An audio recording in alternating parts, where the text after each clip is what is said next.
The battle for your day is won or lost in the silence of the dawn. Have you been shouting your prayers in the storm only to hear the echo of your own fear? Do you seek a victory, a profound spiritual shield that the world cannot see and the enemy cannot breach? The prayer of the righteous avails much, but the kingdom's power operates on a different frequency. As the wise evangelist Billy Graham declared, "The Bible is more current than tomorrow's newspaper." This revelation of Christ, this promise of salvation, is alive right now. Forget the stages, the crowds, and the performance of faith. The greatest covenant of protection, the source code of your victory, is hidden behind a single unopened door.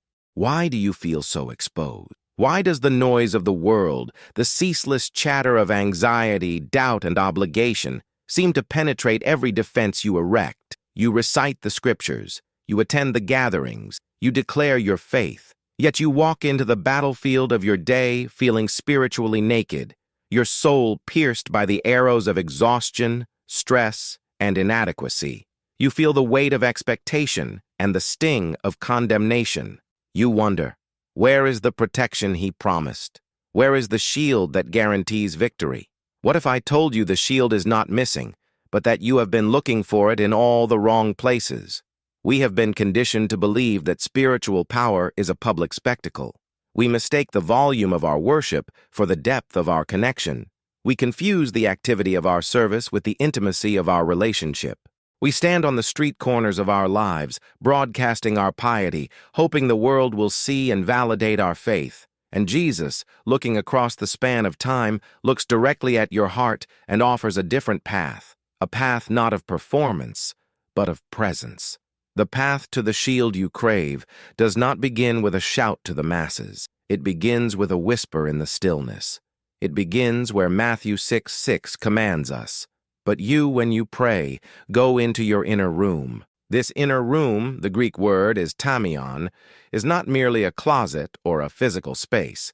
It is the treasury of your heart. It is the sealed chamber of your innermost being, the one place where pretense falls away and your soul stands unveiled before the living God. It is the holy of holies within your own spirit. To go into this room is a deliberate act of spiritual withdrawal. It is a conscious decision to leave the world outside, to leave the demands of your family, the pressures of your work, the validation of your friends, and the accusations of your enemy at the threshold. It is an intentional retreat from the external to the internal. This is the first step in forging the shield. You cannot be shielded by God if you are unwilling to be sequestered with Him.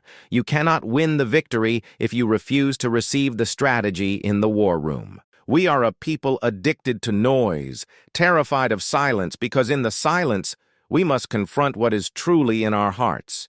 We fear the inner room because it is the room of truth. But the Father is not inviting you into that room to condemn you. He is inviting you to armor you. He continues, close your door. This is the pivot point. This is the act of spiritual warfare that most of us neglect. Closing the door is a violent act against the spirit of this age. The world screams for access. Your phone buzzes, demanding your attention. The anxieties of the future and the regrets of the past pound on that door, demanding entry. The enemy himself whispers beneath the threshold, telling you that you are wasting your time, that your prayers are meaningless, that silence is empty. To close the door is a declaration of sovereignty. It is to say, this moment, this space, belongs to God. The world, the flesh, and the devil have no jurisdiction here. I am sealing myself off with my Father, so I may be sealed by my Father. When you close that door, you are starving your distractions and suffocating your pride. The performer in you dies, and the child of God awakens. This act creates a sacred vacuum, a holy silence, where the only voice that matters can finally be heard. It is in this sealed environment that the soul is calibrated. It is here that the rust of the world is burned away and the true steel of your spirit is revealed. And pray to your Father who is in secret. This is the destination. You are not praying to a concept, an idea, or a distant impersonal force. You are communing with Abba, your Father. He is not a God who must be tracked down. He is a Father who is already there, waiting in the secret place. He is in secret. He inhabits the intimacy you are willing to create. He dwells in the vulnerability you are willing to show. This is not the prayer of petition you shout in the crisis. This is the prayer of connection you whisper in the calm. Here, in the Tamion, your words do not need to be polished. Your theology does not need to be perfect. Here, your groans are language. Your tears are worship. Your silence is understanding. You can bring him the unfiltered truth, the fear you are ashamed of, the anger you hide, the doubt that plagues you, the dream you are afraid to voice.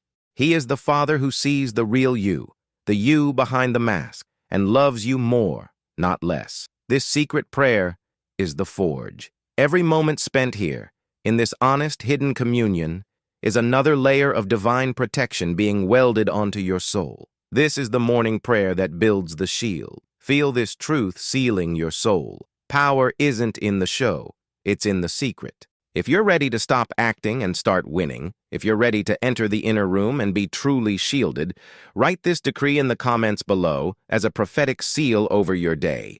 I enter the secret place. I close the door to fear and open my soul to the Father. In this intimacy, my shield is forged and my victory is sealed in the name of Jesus. Declare this now. Feel the presence of the Father, who sees you in secret, already beginning to publicly release your reward, your peace, and your protection. And if this message resonated with you, also share your contribution with this video. Every time you like, share, and subscribe, you strengthen this divine energy, help this space grow, and bring this light of truth to other souls who desperately need to close the door and find the Father. If this touches your heart, become a member and join this alliance of faith. Let us linger on this single revolutionary instruction. Close your door. Do you understand what a radical act of spiritual defiance this is? We live in an open-door culture, a culture that demands transparency, availability, and constant connectivity. We are taught that our value is tied to our accessibility. We are terrified of being offline, of being disconnected, of missing out. The phone in your pocket is a perpetually open door, inviting the chaos, the opinions, and the anxieties of the entire world directly into your spirit. And the enemy of your soul loves this. He is the master of the open door. He thrives on distraction, noise, and the dilution of your focus. His greatest strategy is not to attack you with a legion of demons, but to simply keep you too busy, too distracted, and too accessible to ever enter the Tamion and close the door. A Christian who never closes the door is a Christian who is perpetually vulnerable. They are a fortress with the gates wide open, easily overrun by the anxieties of the day, the whispers of the enemy, and the demands of the flesh. Why do you think you are so exhausted? Why does your peace evaporate the moment your feet hit the floor? Because your door is open.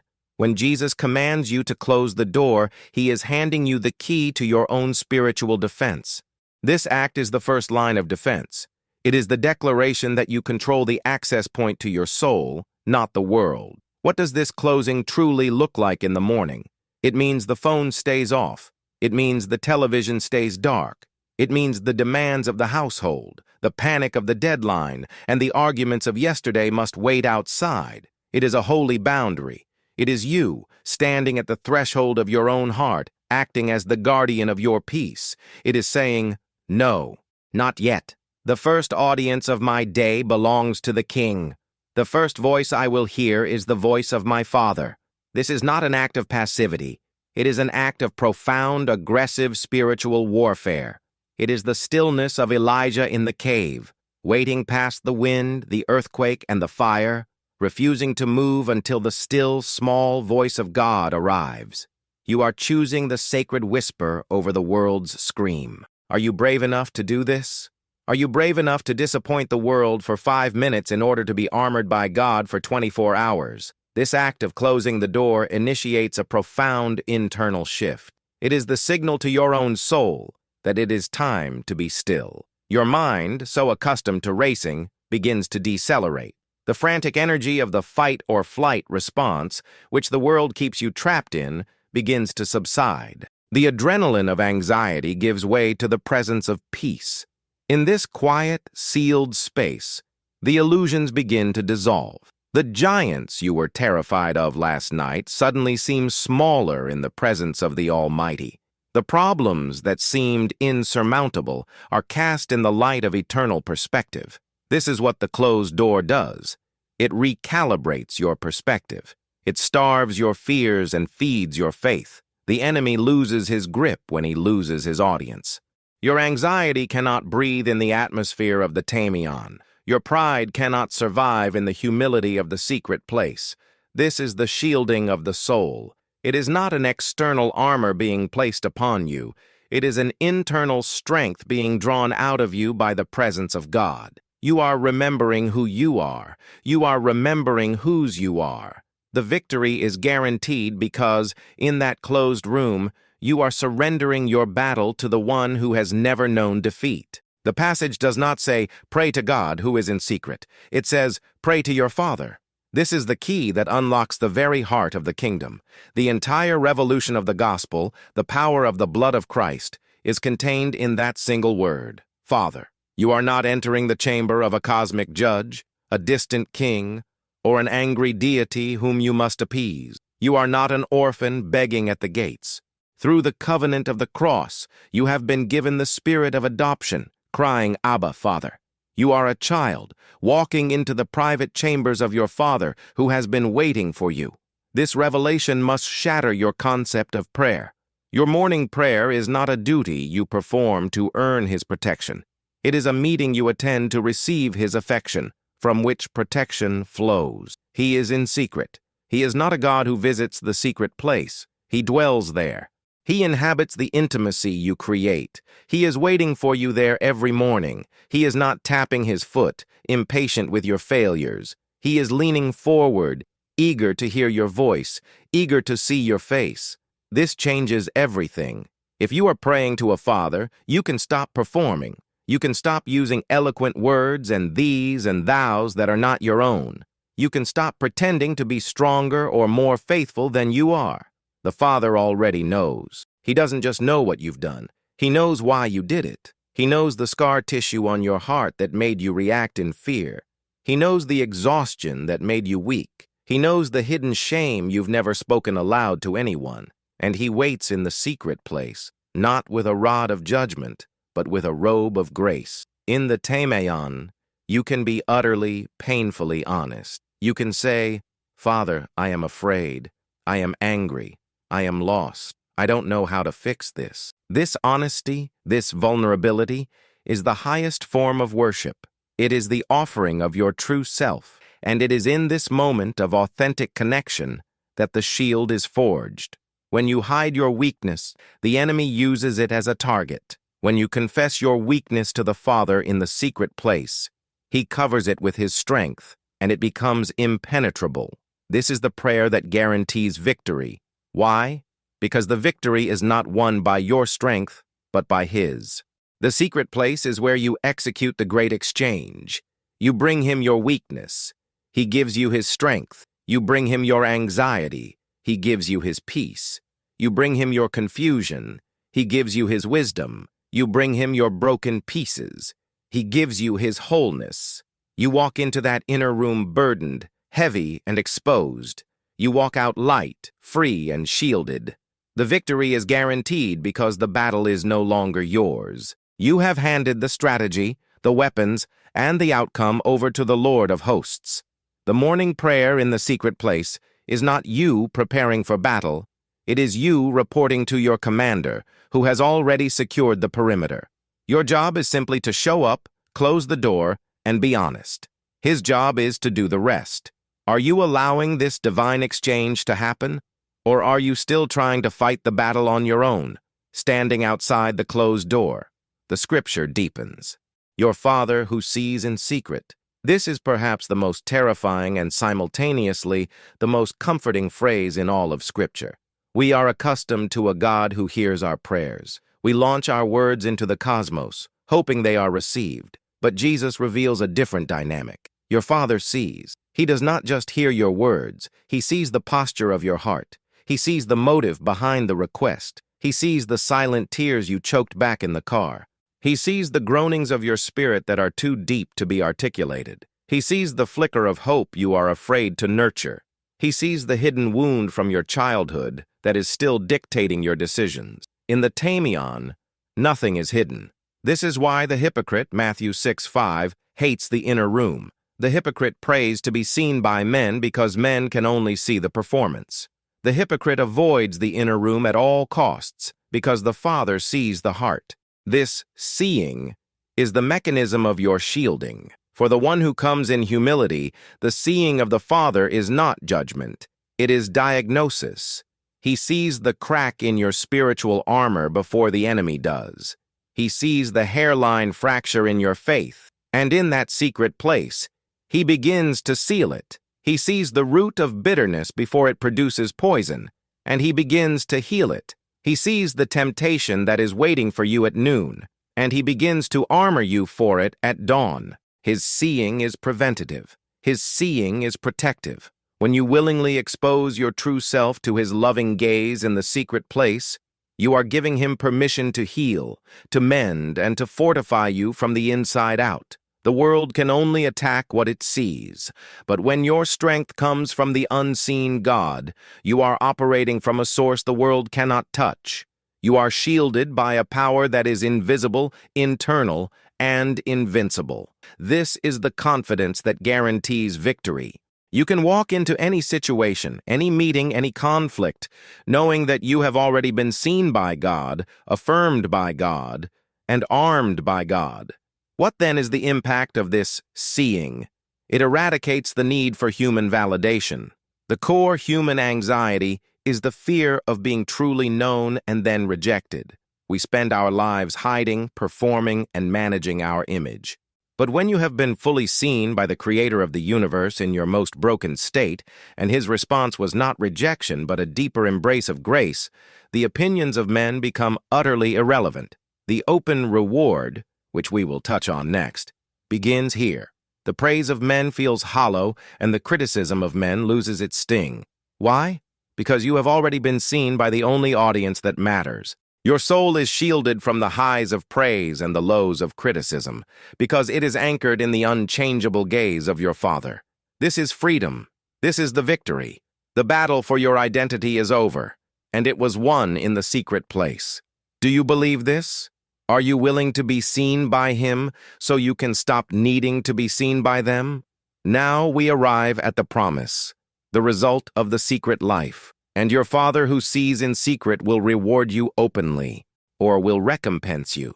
This is the divine paradox of the kingdom. You retreat into the hidden, and God honors you in the public. You close the door to be seen by no one, and God causes your life to be a testimony seen by everyone. What is this open reward? Do not cheapen it by imagining it is merely cars, money, or worldly success. Those things are byproducts, but the reward itself is infinitely greater. The open reward is the manifestation of the secret transformation. It is the peace that surpasses understanding, visible to your panicked co-workers. It is the unshakable stability your family clings to in a storm. It is the quiet wisdom you speak in a moment of chaos, which stills the room. It is the glow on your face, the light in your eyes that people cannot explain.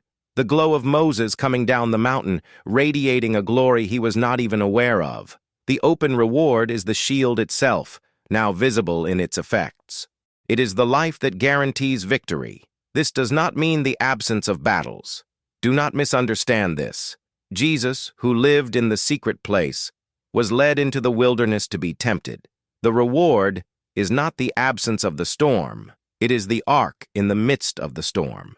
The reward is the supernatural ability to walk through the fire and not be burned. The reward is the enemy launching his best arrows, only to watch them shatter against a shield he cannot see and did not anticipate. The open reward is your character.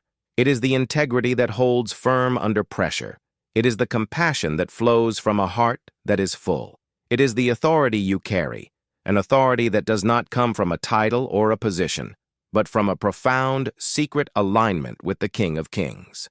The world sees the fruit, the victory, the peace, the stability, but they have no idea it was grown in the hidden soil of the secret place. This is the morning prayer that shields the soul. You do not pray in the morning to ask for a shield. You pray in the morning to commune with the shield. You do not enter the tamion to beg for victory. You enter to align with the victor. This practice, this daily disciplined retreat and closure of the door, is the single most important act of your day. It is, as Billy Graham's wisdom implied, more current and more vital than any headline the world can throw at you. The newspaper reports the chaos of the world. The secret place reveals the strategy of the kingdom. Today, you are being called to stop living an exposed, performance-based faith. The invitation is to the inner room. The command is to close the door. The promise is the presence of your Father. And the result is a life shielded by divine love, walking in a victory that has already been guaranteed by the blood of Christ and is activated every single morning in the sacred, powerful silence of the secret place.